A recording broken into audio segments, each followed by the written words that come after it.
Bonsoir tout le monde et merci d'être parmi nous ce soir si nombreux.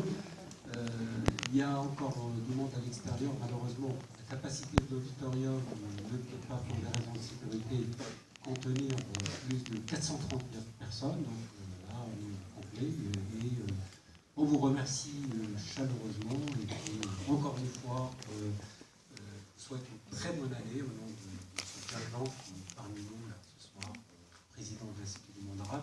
On est content de recevoir pour, je pense, la 5e ou 6e fois Gilles Kepet, qui n'est pas un inconnu et qui est aussi un habitué de la maison, puisque nombreuses reprises il est venu ici pour présenter ses ouvrages et participer à de nombreuses rencontres, débats.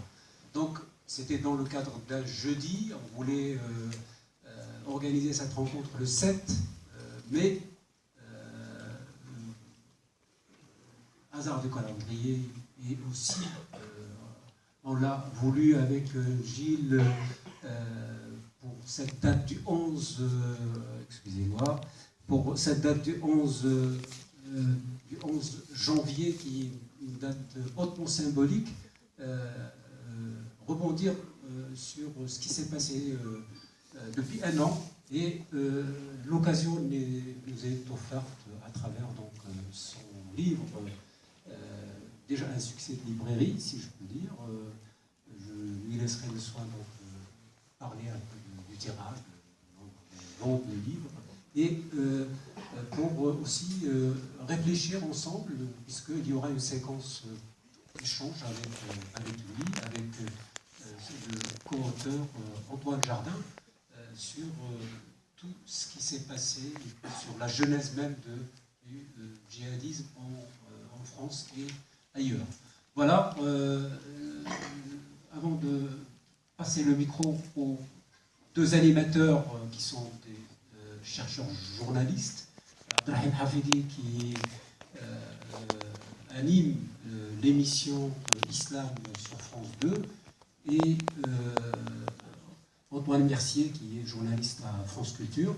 Je vous rappelle que ce jeudi, on organise un hommage à un grand musicien, Julien Jalaluddin Weiss, qui est décédé l'année dernière, avec la participation de nombreux artistes et aussi de témoignages de Salah Stitier, de Gilles Kepet, qui va revenir encore une fois, donc Alima, ainsi que d'autres personnes. Il y aura de la musique donc, pour célébrer cette grande figure de la musique orientale, qui est un passeur, vraiment un passeur. Voilà, je vous remercie encore une fois et je vous renvoie évidemment aux différents programmes que vous pouvez consulter sur le site de l'Institut du monde arabe, et vous pouvez évidemment réagir sur le hashtag des jeudis si vous le souhaitez. Et donc je passe le micro à Antoine Mercier qui va donner donc le coup d'envoi à cette rencontre. Merci encore une fois et je vous souhaite bonsoir. Merci Kamal pour cette introduction. Bonsoir donc à tous. Merci d'être là aussi nombreux. Merci à nos hôtes de l'Institut du monde arabe.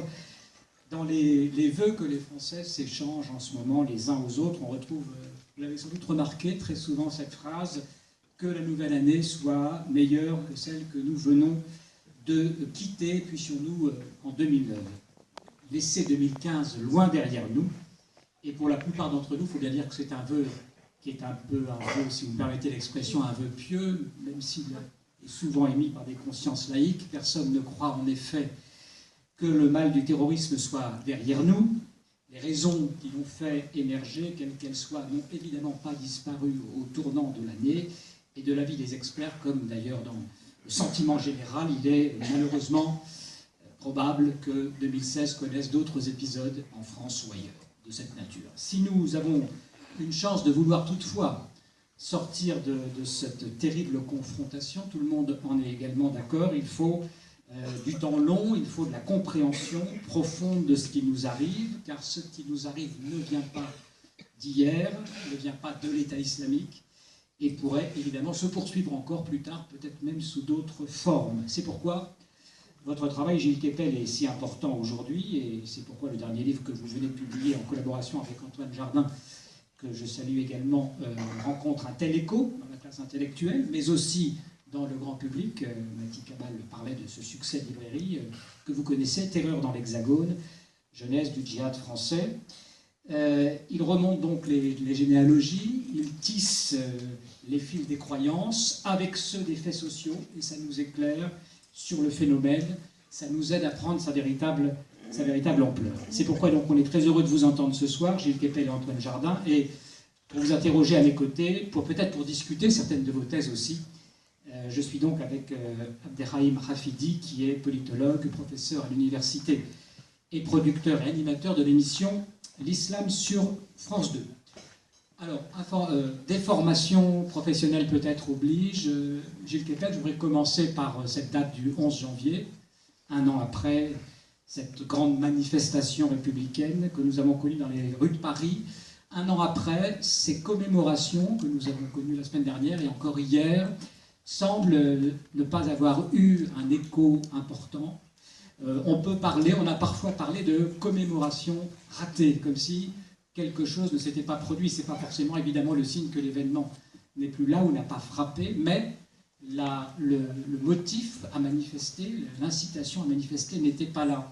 Et j'aimerais vous interroger sur cet état de fait.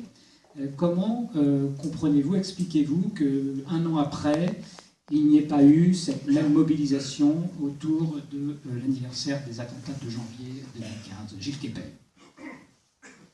Merci beaucoup Antoine Mercier, merci à toutes et à tous d'avoir été présents pour ce débat avec Antoine Jardin et moi-même. Merci à Jack Lang et à toute l'équipe de l'Institut du monde arabe pour leur disponibilité et leur appétence à lancer ce débat et à participer à ce débat. Ce livre est le fruit donc d'une collaboration que nous avons menée avec Antoine Jardin, qui a été aussi bénéficié également de l'aide de l'Institut Montaigne et aussi du soutien, bien sûr, des éditions Gallimard, que je voudrais remercier ici en la présence de leurs représentants. Alors, je crois que la réponse à votre question est d'une certaine façon très simple. Entre le 11 janvier 2015 et le 11 janvier 2016, il y a eu le 13 novembre 2015.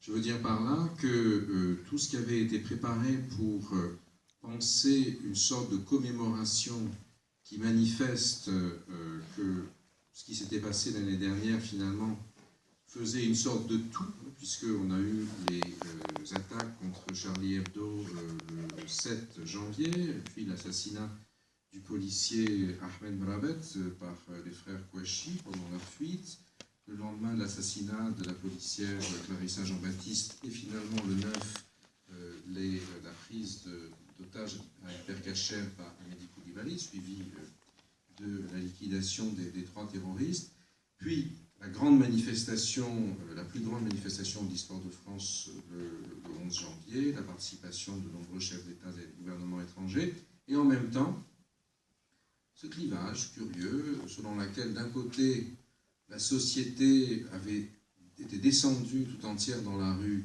pour manifester son opposition au terrorisme, autour d'un slogan fétiche, le premier peut-être, la première manifestation de cette ampleur, qui était venue à partir d'un slogan né du web, « Je suis Charlie », et d'un logo né du web, qui en fait s'est révélé au fur et à mesure des commentaires plus clivante qu'on ne le croyait, avec les « je suis Charlie » puis les « je ne suis pas Charlie ».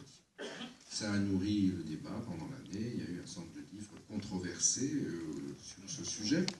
Et en fait, les attentats du 13 novembre, d'une certaine manière, ont jeté une nouvelle lumière sur ce qui s'est passé au mois de janvier.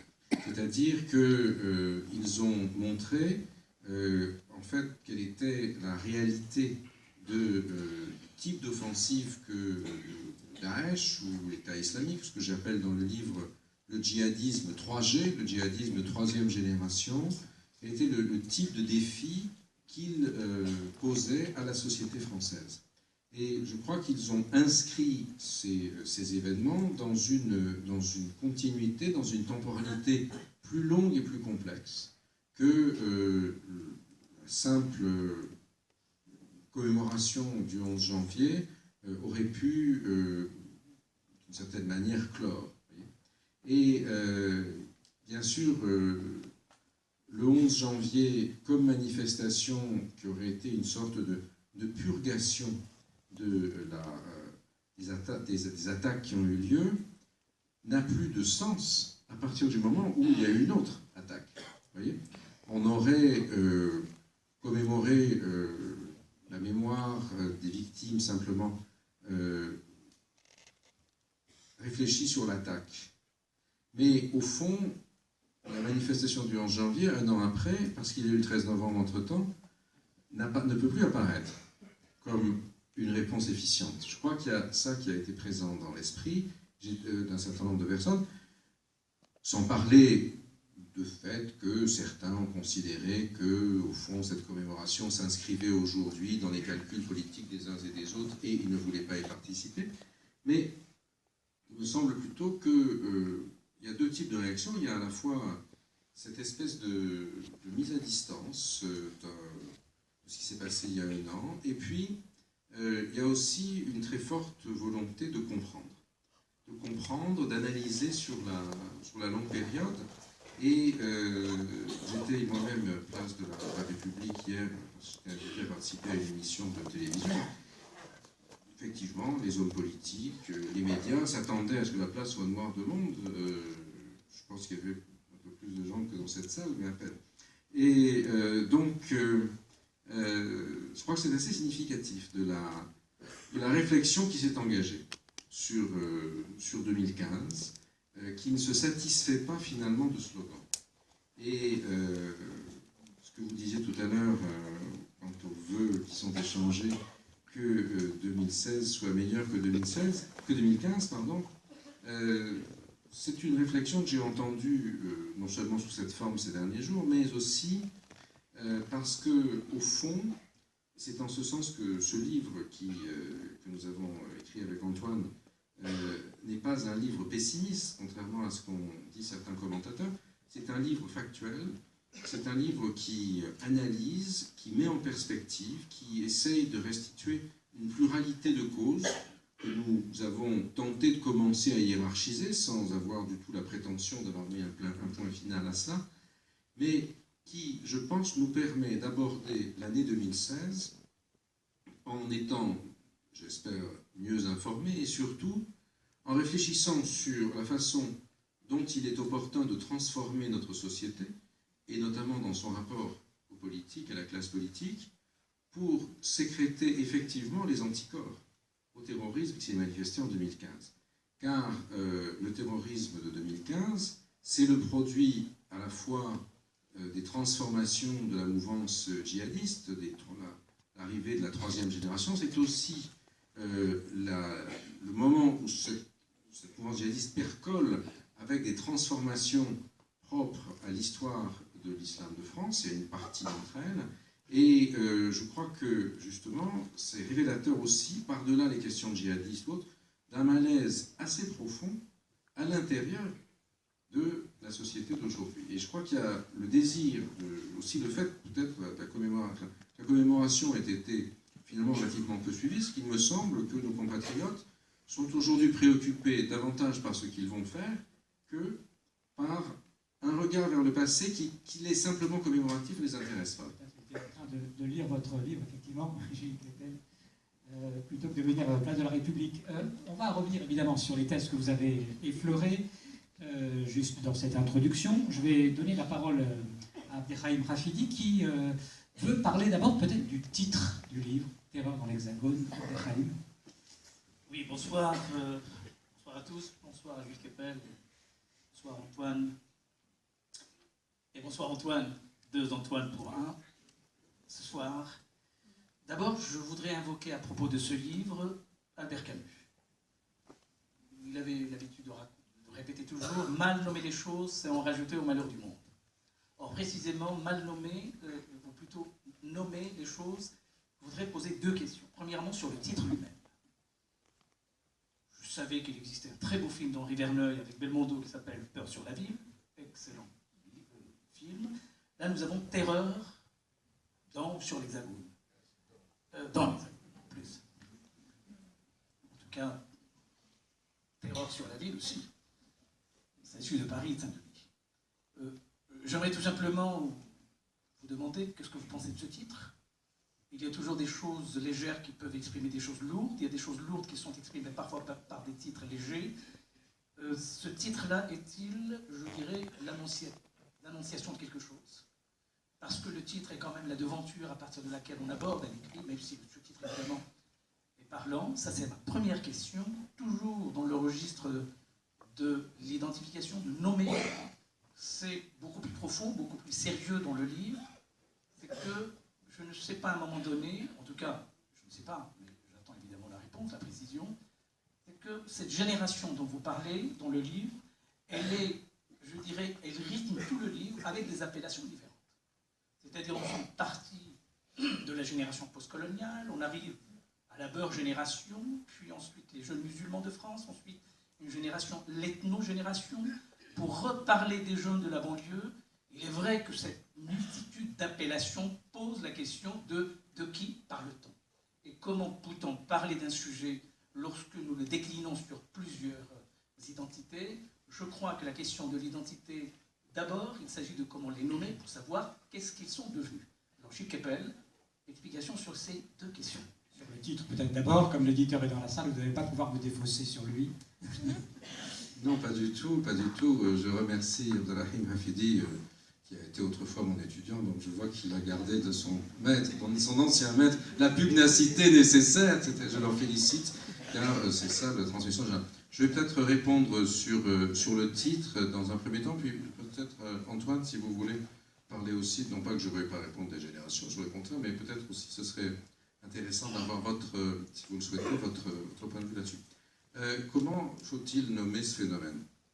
Si ce n'est pas de la terreur, expliquez-moi ce que c'est. C'est la terreur. Ce qui a frappé la population l'année dernière, en janvier 2015 et en octobre 2015, c'est la terreur. La terreur qui se manifeste où? Qui se manifeste dans l'Hexagone. Alors l'Hexagone, ça veut dire la France, comme vous le savez, c'est une métaphore. Et c'est le constat. Le constat, c'est qu'il y a quelque chose qui ne s'est jamais produit avec cette ampleur, avec cette dimension. C'est la terreur dans l'Hexagone. Ce n'est pas sur l'Hexagone, et nous avons eu, je reviens là-dessus, nous avons eu un débat sémantique chez l'éditeur, avec l'éditeur. Il m'a semblé que, justement, tout était dans le dans, puisque c'est à l'intérieur de l'Hexagone que celle-ci s'insère. Elle vient en apparence de l'extérieur, elle vient en l'occurrence du Daéchistan, si j'ose appeler cela ainsi, mais elle fonctionne dans l'Hexagone lui-même. Et c'est ce que le sous-titre éclaire, c'est la genèse du djihad français. C'est-à-dire que le titre part d'un constat, c'est ce que chacun constate, et ce que le livre offre, c'est la mise en perspective, c'est-à-dire la construction de ce phénomène. C'est une généalogie, si vous voulez, donc le sous-titre dit « Genèse du djihad français ». Donc j'assume pleinement, et Antoine aussi, et l'éditeur également, ce titre. Après, alors avant les attentats de 13 novembre, effectivement, j'ai entendu en termes moins choisis que les vôtres, des remarques sur le thème, c'est un titre racoleur, putassier, etc. Après le 13 novembre, au contraire, on est venu me dire que c'était en deçà de la réalité, puisque nul autre que le président de la République, chef des armées, a expliqué que nous étions en guerre. Moi, je ne le pense pas. Je l'ai dit, j'ai eu l'occasion de le dire publiquement.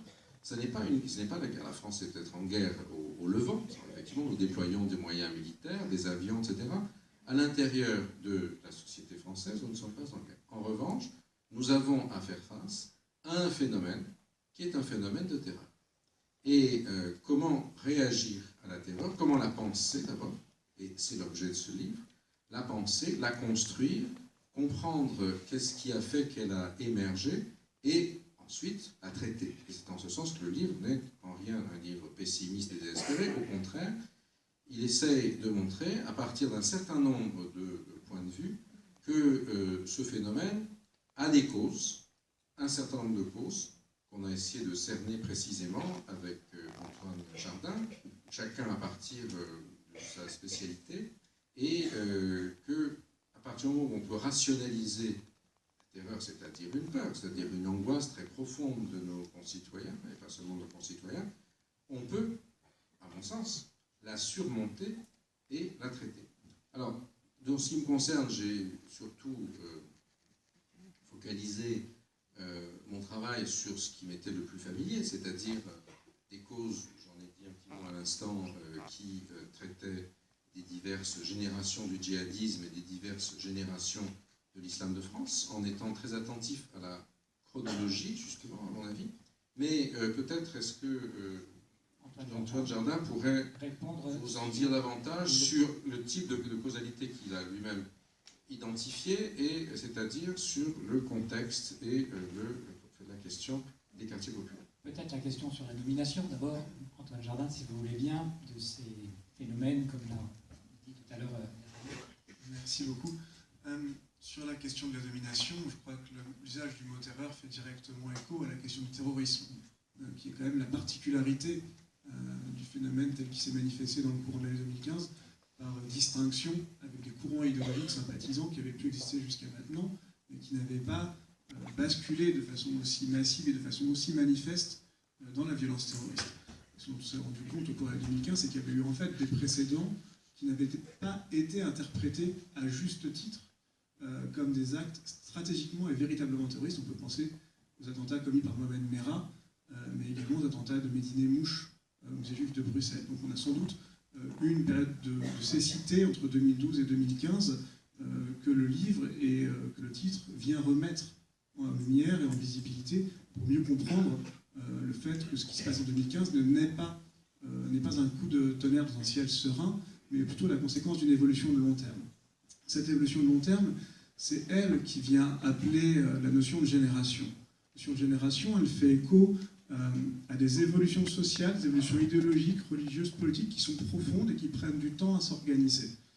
On parle de génération parce qu'on fait référence à la socialisation politique des individus, la façon dont ils viennent au monde social, dont ils se construisent, dans leur vision du monde, leur manière de penser, leur manière d'agir, l'organisation de leur comportement, et ce qui rend peut-être parfois la lecture un petit peu difficile, mais c'est toujours l'exercice quand on veut garder de la finesse d'analyse en même temps qu'on cherche à donner beaucoup d'éléments, c'est qu'en fait, ce mouvement de génération ne va pas à la même vitesse dans tous les domaines. On distingue finalement essentiellement trois catégories de générations. On a les générations des descendants de l'immigration qui arrivent en France, et donc au cours de l'immigration postcoloniale, on a des générations sociologiques, en un sens, d'évolution dans la société française, et là c'est principalement le passage biologique d'un individu à ses enfants qui rythme ces générations. Quand on dit première, deuxième, troisième génération, on fait écho aux parents et aux enfants directement. On a comme seconde catégorie la génération des mouvements djihadistes, et ça c'est plutôt le travail de Gilles Kepel sur première, deuxième, troisième génération du djihad, qui est davantage une évolution des groupes djihadistes, de leur idéologie, de leur mode opératoire, mais qui ne recoupe pas exactement les générations sociologiques dont on vient de parler. Et puis la troisième notion de génération, c'est la notion de génération politique, de la socialisation politique dans l'espace français d'une partie des descendants de l'immigration postcoloniale, beaucoup plus que des migrants eux-mêmes, des descendants qui ont grandi en France, ont été à l'école en France, ont été socialisés politiquement en France, et qui, à différents moments du temps, sont entrés dans la vie politique française. On peut dater plusieurs périodes de cette évolution. On est revenu jusqu'aux années 2002 et 2005 pour parler des premiers épisodes d'entrée dans la vie politique avec la participation aux élections présidentielles et la volonté d'inscription sur les listes électorales après les émeutes. On a ensuite montré le rôle qu'avait la structuration d'un lien politique très fort entre une partie de l'électorat des banlieues et la gauche politique française, une mobilisation très importante de Ségolène Royal, puis de François Hollande lors des élections présidentielles de 2007 et de 2012, et puis cette troisième génération politique qui arrive aujourd'hui à l'âge de la majorité, fait ses premières expériences du vote, avec la victoire de François Hollande qui a fortement mobilisé, et puis la déception très forte des années suivantes, 2013, 2014 et 2015, une génération qui est aujourd'hui très déstabilisée politiquement, mais qui en même temps a un désir de participation politique très fort, et ce désir, cet intérêt pour les questions politiques, l'amène parfois aussi à être poreux et réceptif à des argumentaires radicaux, à des argumentaires politiques et religieux qui cherchent à tirer bénéfice de la défiance politique qui s'est nouée au cours des 3 dernières années. Alors, je propose peut-être que, puisqu'on est dans cette question de fond du livre sur les générations, que Gilles Kepel, vous nous fassiez peut-être très rapidement un résumé de votre thèse sur les 3 générations du djihad, pour qu'ensuite, éventuellement, on revienne sur les différentes césures que vous faites dans cette histoire. Oui, avec plaisir. En fait, l'argument du livre est bâti pour l'essentiel sur la congruence, un terme que je n'ose plus utiliser maintenant. Madame Le Pen n'apprécie pas trop, je ne suis pas sûr qu'elle ait compris, entre deux dialectiques. D'une part, ce que j'appelle la dialectique du djihadisme. Et d'autre part, quelque chose qui n'est pas lié, mais qui va se rencontrer d'une certaine manière, la dialectique de l'islam en France puis de France. Et comme Antoine vient de le dire, il ne s'agit pas de la même chose, mais un processus se déroule à l'intérieur de la France, l'autre se déroule davantage à l'extérieur, au Moyen-Orient essentiellement. Il y a 3 temps dans le djihadisme international. Le premier, à mon sens, part de 1979, c'est-à-dire l'invasion soviétique en Afghanistan, et va jusqu'en 1997 à peu près, c'est-à-dire la fin de la guerre civile en Algérie. Il connaît une phase de succès, c'est-à-dire l'éjection de l'armée rouge d'Afghanistan le 15 février 1989, et ensuite, en se diffusant à travers les gens qui retournent d'Afghanistan vers l'Égypte, la Bosnie et l'Algérie, mais c'est l'Algérie qui nous intéresse le plus en ce qui nous concerne, va connaître au contraire une phase de déclin et d'échec. Et alors qu'il veut représenter la société en lutte contre le pouvoir autoritaire, et qu'en Algérie par exemple il a surfé sur l'opposition d'une grande partie de la société à un pouvoir qui avait interrompu les élections en 1992, finalement les groupes les plus radicaux vont se marginaliser et par leur hyperviolence, l'hyperviolence du GIA, alors peut-être à la suite d'un certain nombre de manipulations, mais là n'est pas l'objet, va être complètement isolé et rejeté par la société. Et c'est quelque chose qui est intéressant à garder en tête parce que ce que nous observons avec le 13 novembre, enfin l'une de mes hypothèses, c'est qu'on a aussi là une marginalisation de Daesh qui n'a pas réussi en novembre, contrairement en janvier, à recruter des sympathisants. Et qui s'est mis dans une situation aujourd'hui qui, à mon sens, est une faute politique de sa part.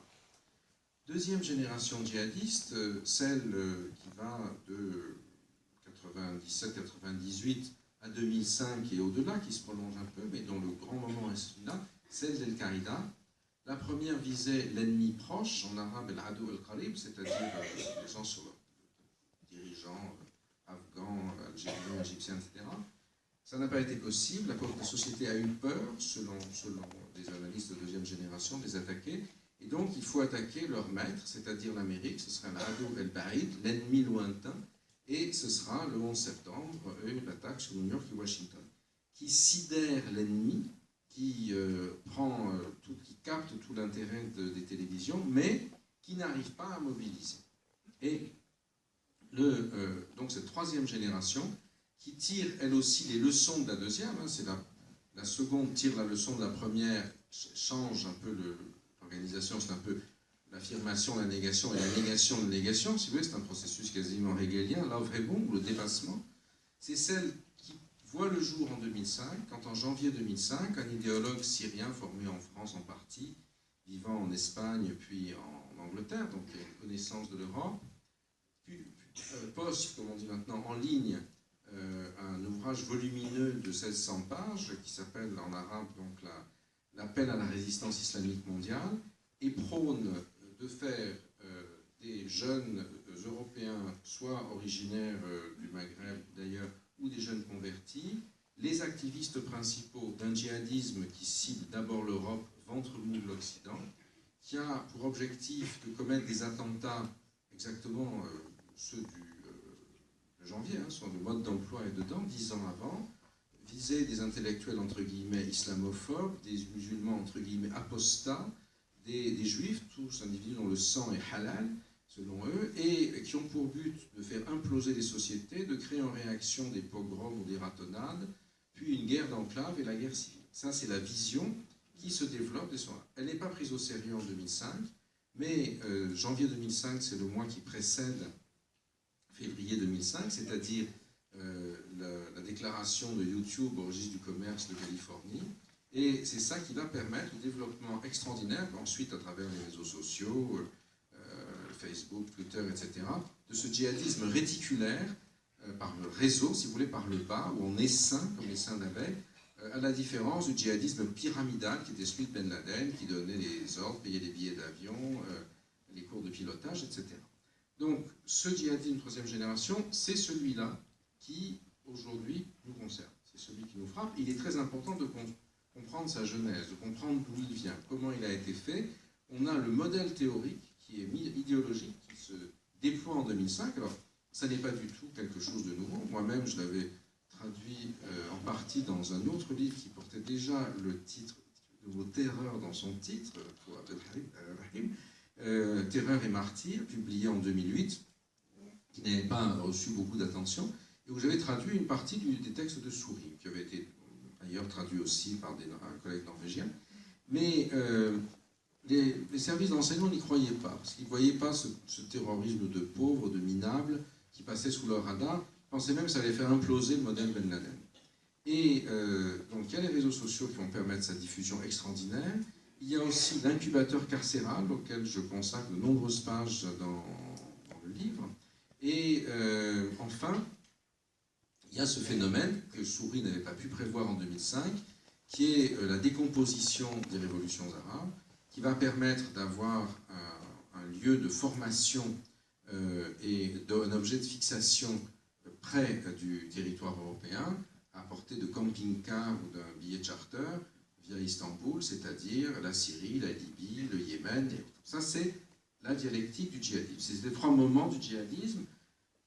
Et en même temps, là, je vais aller maintenant dire plus rapidement, ce que j'appelle, parce que je l'ai déjà montré, enfin, j'ai déjà essayé d'en parler dans mon livre 93, donc c'est peut-être déjà connu, sont les trois âges de l'islam de France. Le premier, qui va jusqu'à 1988-89, j'appelle l'âge des darons, c'est-à-dire les anciennes générations, un islam en France qui est affermé d'une certaine manière aux États étrangers.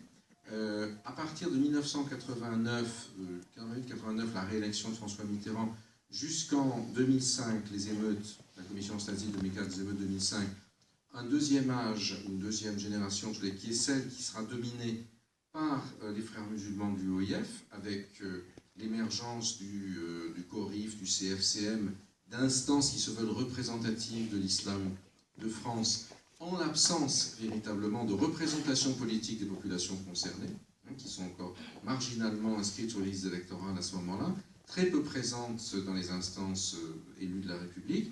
Et puis, avec 2005 et les grandes émeutes, on observe d'abord l'obsolescence des frères musulmans, dans leur volonté d'hégémonie sur ce mouvement, parce que leur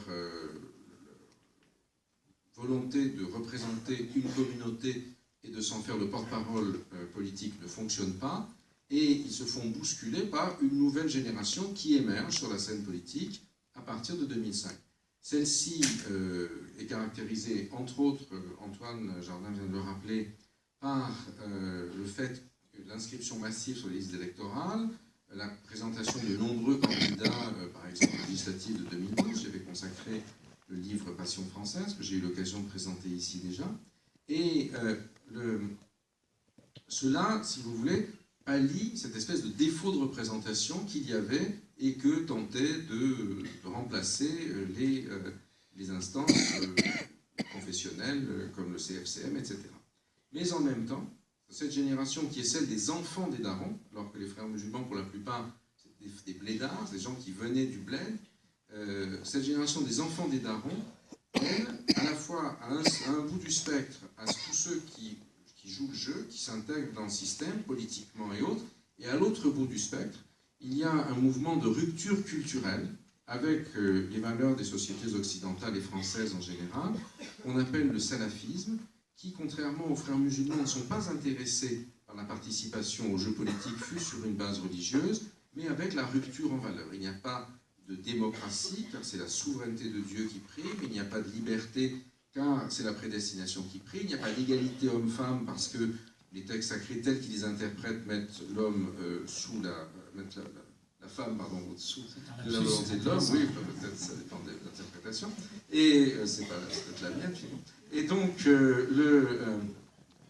donc tout cela a pour conséquence cette rupture. Cette rupture, elle va rencontrer, d'une certaine manière, la troisième génération djihadiste. Et c'est là que ces deux dialectiques se mélangent à partir de l'année 2005. Alors, pas bien sûr pour l'ensemble de la population concernée, ça touche des petits nombres. Mais c'est ce processus-là qui va amener à la situation de l'année 2015. Et le livre est focalisé sur cette décennie charnière qui va de l'année 2005 à l'année 2015. Et c'est là justement qu'on a essayé de mettre en perspective les différents facteurs qui permettent de l'expliquer. Alors, Abderrahim Hafidi, à qui vous avez appris la ténacité, Gilles Kepel, a aussi une observation à faire, je crois, sur le découpage de ces séquences. D'abord sous forme d'observation et puis de questions, évidemment, car c'est à Gilles Kepel et Antoine Jardin de nous répondre aujourd'hui, car c'est leur livre. Alors, je commence par d'abord la question de la rupture.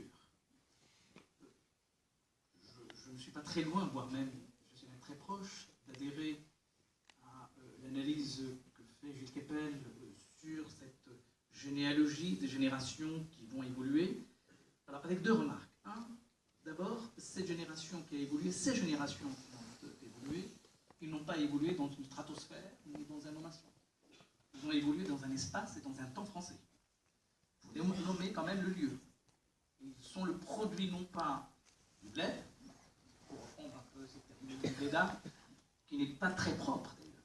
Parce que le mot blédard, lorsqu'on l'utilise dans les quartiers populaires, dits populaires, dans les familles, n'a pas du tout la même signification que dans Gilles Kepel. C'est-à-dire, c'est plutôt une appellation très péjorative, extrêmement fâcheuse même. Consiste à dire le ringard, le mec qui vient d'ailleurs, qui n'a rien compris, qui vient de débarquer, etc. Donc là aussi, les concepts parfois sont, je dirais, nous interpellent. La rupture, me semble-t-il, au regard de ce que dit Gilles Kepel, c'est un peu plus compliqué que ça. Ça comporte évidemment les catégories qui ont été évoqué par Gilles Kepel, mais c'est un peu plus compliqué que ça. On a toujours besoin, et c'est normal, le chercheur, le journaliste, on a besoin de fixer dans le temps le début de quelque chose, car ça rassure, ça donne, on peut appeler une vision, une visibilité du temps et de l'espace, mais il me semble que les questions des ruptures, et ruptures, il y a eu, et plusieurs ruptures à eu dans le temps, ce sont des ruptures plutôt souterraines, clandestines. Car, je rappelle cette règle élémentaire, ceux qui ont rompu dans leur tête ne sont pas passés à l'acte tout de suite. Et ceux qui ont passé à l'acte n'ont pas rompu avant. Et il y a là quelque chose qui nous invite à comprendre, je dirais, les profondeurs mêmes de ces ruptures. Les catégories qui ont été évoquées reflètent ce qu'on peut appeler la dimension factuelle, les faits tels que nous les voyons. Mais il me semble que quand on va au fond des choses, c'est-à-dire au fond de la Bible, nous voyons bien que l'histoire profonde de la France, issue de trois éléments dans lesquels il me semble que ces ruptures s'inscrivent. C'est d'abord l'histoire lointaine de 39-45.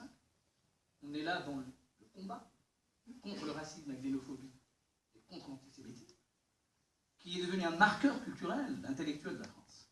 Et également là, l'indépendance et la guerre d'Algérie, qui est la blessure narcissique de toute une génération. Et cette guerre d'Algérie, comme disait Benjamin Stora, si elle s'est terminée dans les faits, elle ne s'est jamais terminée dans les têtes. Elle a continué à fonctionner comme un serpent de mer et qui va fabriquer toute une génération de ceux qui ont refoulé avec leurs parents quelque chose et qui va réapparaître à un certain moment dans les années 80. Puis, la troisième rupture, c'est la marche de 1983, que je m'interdis personnellement, pour des raisons éthiques et intellectuelles, de nommer la marche de l'heure. Parce que c'est la marche des jeunes issus des quartiers et des villes qui sont eux-mêmes porteurs d'une histoire qui est lointaine et qui raccrochent leur wagon avec celle de leurs parents et qui sont dans une exigence éthique et politique, celle de la revendication d'un espace démocratique qui leur fait de la place. Et je pense que lorsque François Mitterrand nous avait lancé sa fameuse phrase « changer la vie », Tariq Ramadan va nous répondre plus tard « changer de destin ». Et ce basculement de la vie vers le destin qui va inscrire précisément le registre de rupture.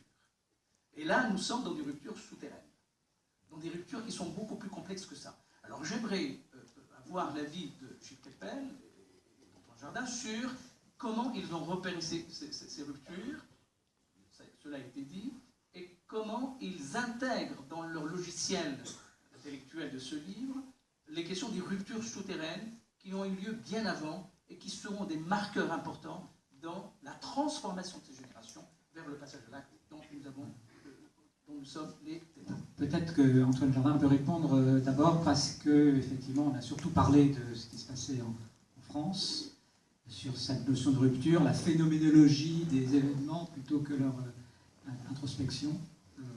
C'est une question évidemment très compliquée parce que le travail du livre, c'était d'essayer de montrer assez finement les processus en prenant en compte à la fois ce qui se passait sur le sol français et ce qui se passait au plan international, sans parler de la dimension strictement idéologique qui s'ajoute à tout cela.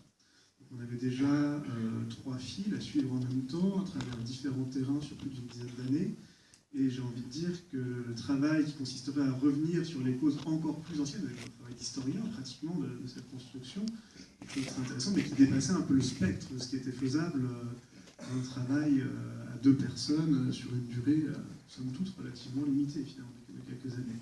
Donc je crois que c'est quelque chose qui pourrait prolonger, mais c'est pas quelque chose qui vient invalider ce qu'on a un autre livre, présenté. Quelque part, c'est un autre livre. C'est davantage un livre d'historien. Je crois que ça n'invalide pas ce qu'on peut présenter sur la dynamique la plus contemporaine. Je crois toutefois qu'on a plusieurs éléments de travail empirique et de données empiriques qui montrent que quelque chose a changé dans les manières de voir et dans les manières d'agir qui s'appliquent à la période contemporaine. Donc ce n'est pas pour dire que ces ruptures n'ont pas de généalogie, n'ont pas de source profonde. Elles ont toujours, quelque part, il y a toujours une dépendance à ces traditions qui sont parfois même inconscientes chez les individus. Et le parallèle que fait souvent Gilles Kepel entre la date de la fin de la guerre d'Algérie, les assassinats de Mohamed Merah, et à ce regard particulièrement troublante. Mais je crois vraiment que dans l'évolution politique, on a vu ce double mouvement de demande d'inclusion, de demande de participation, puis de repli, qui démarre dans les années 80, et puis, à partir des années 2005, une tentative de remobilisation, une tentative de remise en place des stratégies d'inclusion politique, qui va fonctionner partiellement dans un premier temps, avec l'inscription électorale très forte, notamment dans les quartiers les plus populaires, qui étaient ceux qui étaient le plus en retard du point de vue de la représentation politique, un accès au vote assez important dès 2007 et qui va continuer à augmenter de l'année 2007 à l'année 2012, y compris aux élections intermédiaires. Et cette situation qui paraît aujourd'hui complètement paradoxale, c'est que l'élection présidentielle de 2012 et l'élection présidentielle, l'élection tout court d'ailleurs, pas seulement présidentielle, au cours de laquelle la population des quartiers populaires a été le mieux représentée électoralement de l'histoire de la France. C'est-à-dire que jamais dans l'histoire de France, il y avait plus d'habitants des quartiers populaires sur les listes électorales et plus d'habitants sur les quartiers populaires qui sont venus voter pour une élection. Donc je crois que ce mouvement paradoxal est assez intéressant. C'est quelque part ce point d'inflexion, c'est le mouvement qui marque un coup d'arrêt dans l'inclusion politique, qui est en même temps le point haut historique de la participation politique des quartiers populaires et qui démontre le potentiel finalement d'inclusion politique. Je crois que ce serait une erreur de considérer qu'il y a un apolitisme ou un éloignement de la politique dans les banlieues françaises aujourd'hui. La dynamique qu'on observe, c'est justement l'exact inverse. Et la radicalisation, quelque part, s'intègre à cette dynamique de revendication à la participation politique. Quand vous parlez de la façon dont la notion du destin vient remplacer la question de la vie, ça reste un enjeu politique. Et que cette appétence pour une vision du monde qui serait orientée par le destin, qui pourrait s'accompagner de dynamiques autoritaires ou d'une vie sociale organisée de façon extrêmement figée et indiscutable, c'est un point de vue politique. Et il s'inscrit dans cette recherche d'interprétation du monde, de manière de fonctionner collectivement. Et donc je ne crois pas que cette évolution, mais je crois qu'elle a des discontinuités et qui traduisent différentes ruptures, des mouvements de va-et-vient, d'inclusion et de retrait temporaire de la participation politique. En tout cas, là, on voit bien les liens qui peuvent exister entre ce qui se passe en France et puis ce qui peut se passer à l'extérieur, c'est-à-dire cette nécessité de s'inclure dans une vision historique qui dépasse les conditions que l'Occident ou la France propose à ces jeunes. Gilles Kepel, je ne sais pas si vous voulez répondre sur les ruptures souterraines, mais j'aimerais bien qu'on revienne aussi sur cette idéologie aujourd'hui et comment elle fonctionne.